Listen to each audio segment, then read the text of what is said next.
Hello guys, magandang araw. It's me again, Kamotika TV.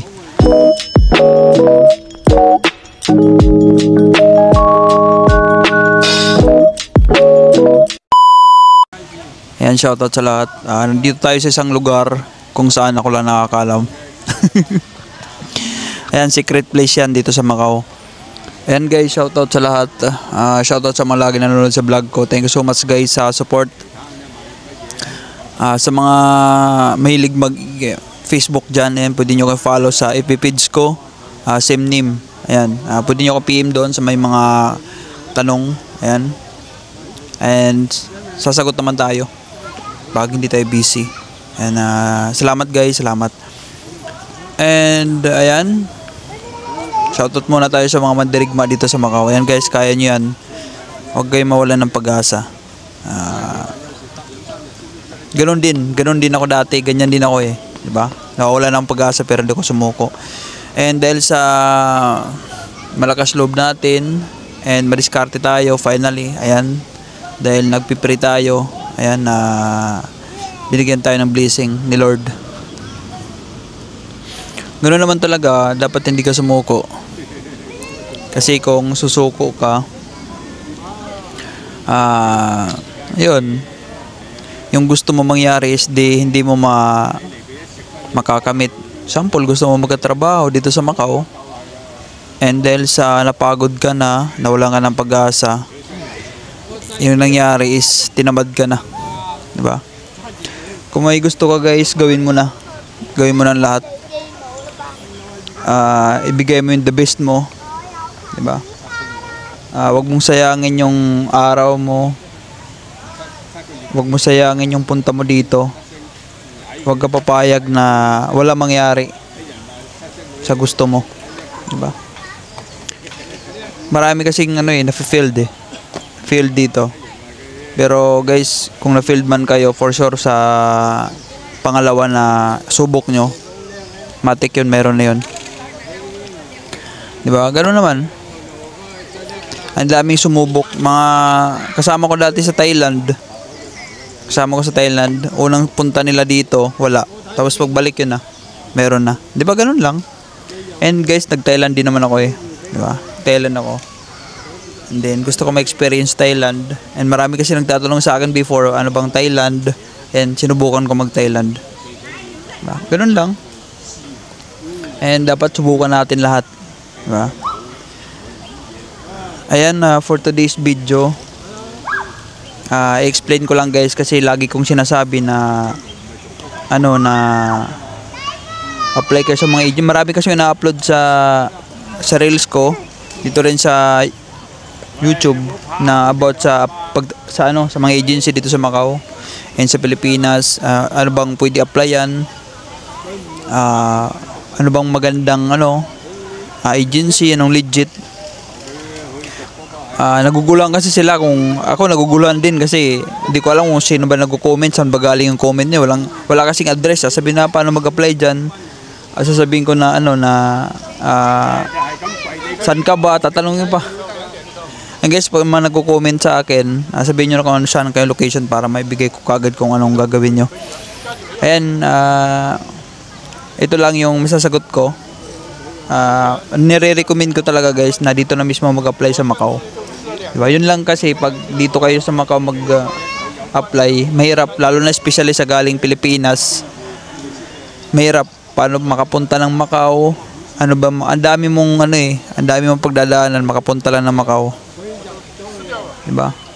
Ang dami mong pagdadaanan, paano ka makakapunta, anong way mo, anong the best. Ayan guys, mapupunta ng Macau, tips ko lang, huwag kayong magda-direct ng flight kasi ang hirap. Mag-direct flight kasi yung Macau kasi is prone yan. Nagtutor lang dito tapos hindi na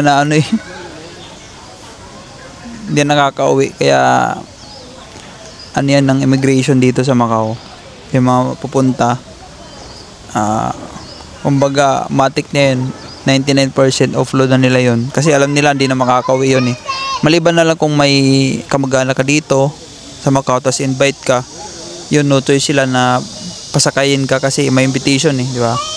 Pero pag wala, magtutor ka lang dito. Kaya mas maganda guys, wag kayo mag-direct flight Hong Kong kayo, Taiwan or Singapore. Wag din kayo iwasan yung Thailand. Kasi dami din na offload dyan na pupuntang Thailand. Kasi yung Thailand is pwede ka doon mag-apply din. And yung mga dito Thailand din na umuwi yung iba. Ganon.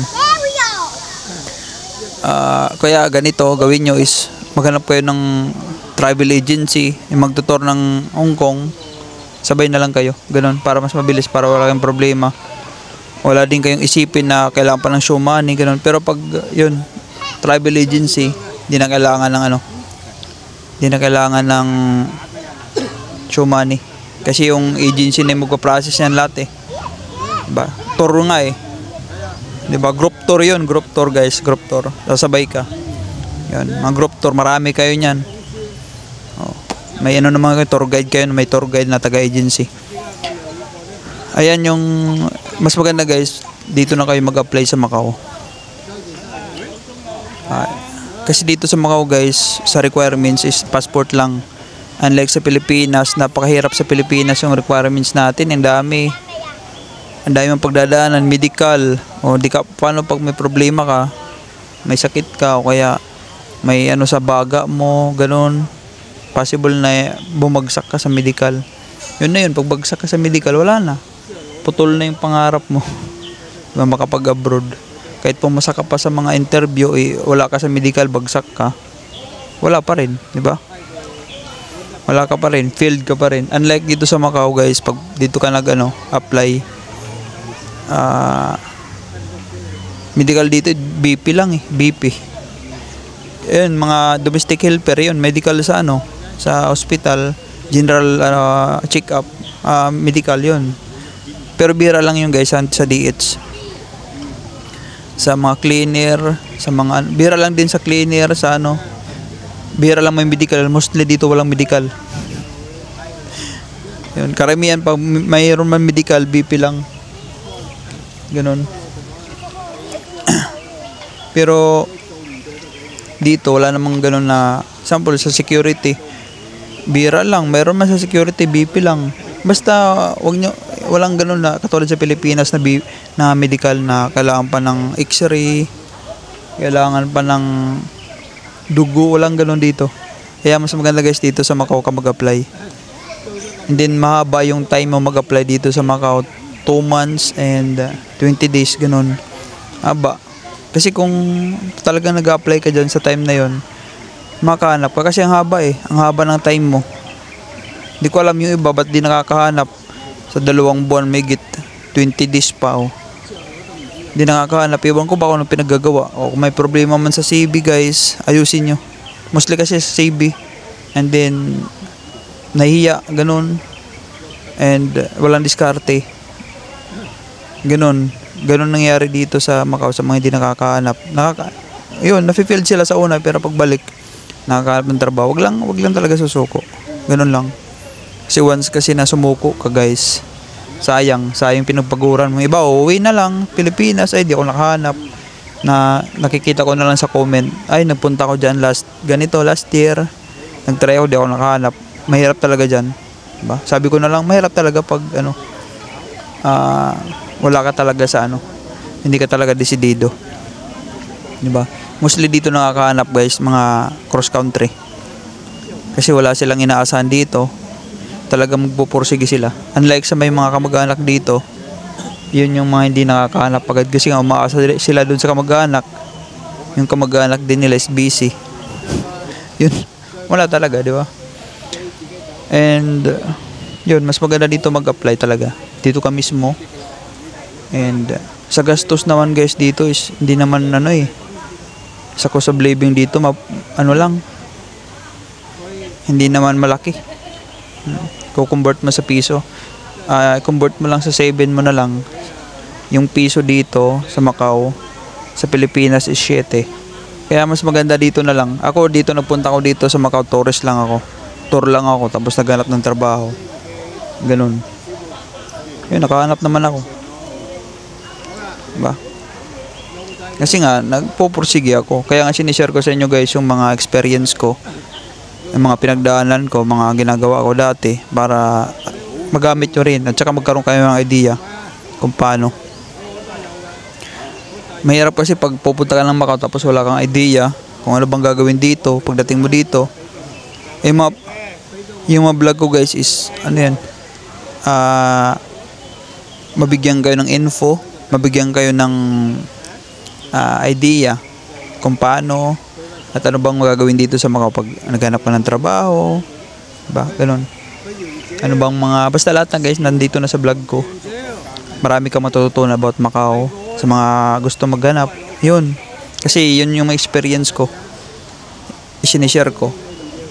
Wala akong sinishare sa inyo na galing sa ibang tao. Lahat yan experience ko.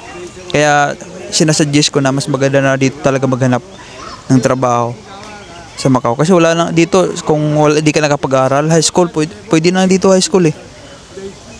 High school, elementary, pwede. Basta may ano ka lang sa English. Marunong ka lang sa English. Kahit konti, pwede na. Tsaka yung facing personality guys, hindi dito hindi tinitingnan. Basta nakitaan kanila na kaya mo magtrabaho, tatanggapin kanila. Ganoon. Educational background, wala dito guys. Sa CV naman dito, sa CV, sa resume, wala namang format dito. Kahit anong format, pwede. Kahit nga, ikaw na bahala kung anong gusto mo gawin sa CV mo, anong format eh. Lagyan mo mga bulaklak, drawing. Bahala ka na basta. Tsaka hindi sila migpit dito. Mag-apply ka, naka-chinelas ka lang, naka-short, pwede. Kasi papasa-pasa ka lang naman sa mga agency dito eh. Ganun. Ano lang dito talaga, dami ang experience. Yung requirements dito guys, passport lang. Yung requirements. Kahit pagpunta mo ng Macau, wala kang requirements. Passport lang dala mo, wag mo nang problemahin, di ba? Pasok ka na niyan. Passport lang hinahanap dito sa Macau. Walang certificate of employment, wala. Sa Pilipinas lang yan guys, ha? Huwag kayong mag-ano dito. Huwag nyong dalhin dito sa Macau yung mga requirements sa Pilipinas, yung mga application requirements, ganun. Wala iba dito sa Macau guys. Huwag nyo nang i-compare. Saka sa CV dito, kahit lukot-lukot yan, tatanggapin nila yan. Kahit tupi-tupi yan. Dami nyo lang guys yung experience nilalagay. Bahala ka na kung ilang experience gusto mo ilagay. Unlimited yan. Diba? Lahat ng trabaho dito sa Macau na alam mo, lagay mo.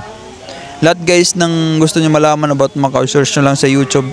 Sabihin nyo lang doon na Kamotika TV, tirahan sa Macau, ganun. Pag maghanap ka ng tirahan sa Macau, Kamotika TV, paano mag-apply sa Macau, yan, lalabas yan lahat. Mga tips. Diba? Kaya mas maganda talaga dito sa Macau mag-apply. Kasi sa pagdating sa requirements, wala ka talagang poproblemahin. Diba? Yung gawin mo lang is mag-apply ka lang, ipasa mo yung mga interview, yun lang. The rest na wala ka ng problema. May placement dito, may placement. Depende kung anong trabaho. Kung sa agency ka mag-apply mismo, is makakamura ka. Yeah. Yung sa placement guys, huwag nyo nang problemahin. Kung nandito ka man, problemahin mo muna is yung paghanap. Kasi yung placement is madali na yun pag may trabaho na. Diba? Ayan guys, may mga question kayo, check nyo yung yung playlist ko. Dito sa YouTube, check yung playlist ko. Andiyan na yung mga gusto nyo malaman. Hanapin nyo lang sa playlist. Sarap dito guys sa Macau. Mag-enjoy ka. I suggest kung abroad ka man, I suggest Macau. Punta ka ng Macau. Maganda dito, malaki sahod. And mag-enjoy ka. Promise. Totoo yan. Ang daming mga OFW naglipatan na dito sa Macau. Diba? Dahil maganda yung Macau talaga. The best. Yan na, kung saan mas maganda dito sa Macau mag-apply ka mismo. Mag-walk-in dito mismo ha.